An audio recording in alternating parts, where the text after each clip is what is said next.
Early yesterday morning, City Police responded to a fatal single-vehicle collision near the intersection of Allen Side Road and 4th Line. Police say a silver Dodge pickup truck was westbound on 4th Line when it failed to negotiate a curve in the road. The truck struck a guardrail and then hit a parked vehicle. The truck then rolled and struck the side of a detached garage and burst into flames. The male driver was alone in the vehicle and was pronounced dead at the scene. That investigation, of course, is ongoing.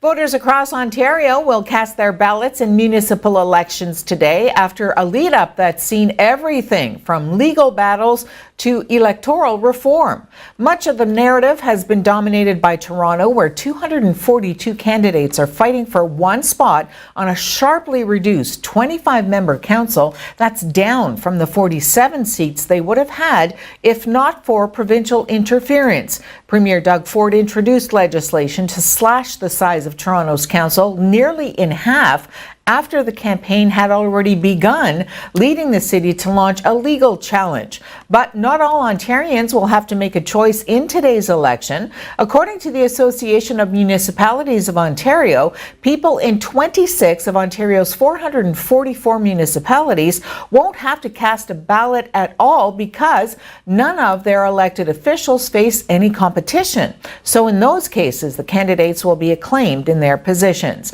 In spite of the municipalities' different circumstances, the campaigns are connected by common threads. Hot button issues such as housing and accessible public transit have been campaign issues.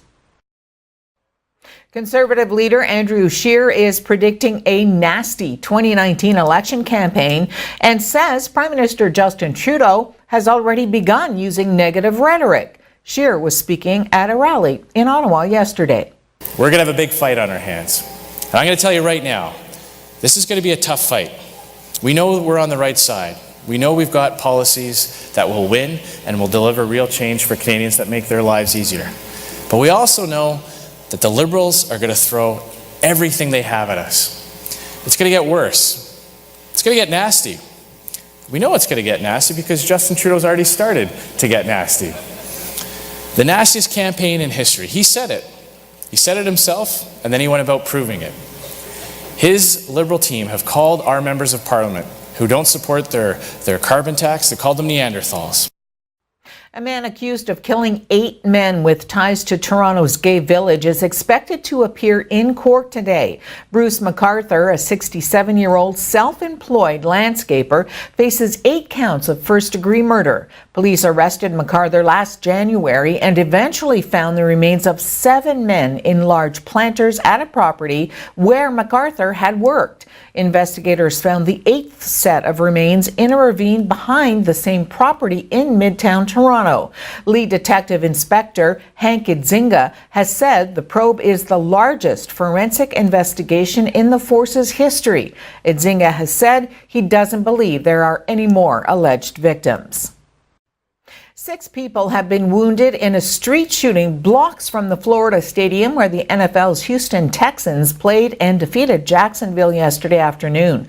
Director of Investigations for the Jacksonville Sheriff's Office, Ron Lendvay, said several shots rang out about 12:35 just after lunch in the stadium's general area, and that 5 men and 1 woman were hit by gunfire. All were rushed to hospitals, and the sheriff's office tweeted that 3 of the victims were in critical condition. The victims ranged in age from their 20s to the 70s. Since we haven't been able to interview them all because they're being medically treated, it's hard to say if they're all associated or not. A couple of them were in very serious condition when they went to the hospital. The conditions can be changed, obviously, once they get triaged and stabilized at the hospital. So I don't have current conditions, and I wouldn't want to release that. On Saturday night, the Hounds defeated the Bulldogs 4-3 at the GFL Memorial Gardens and have concluded their 6-game homestand with 5 wins and only 1 overtime loss.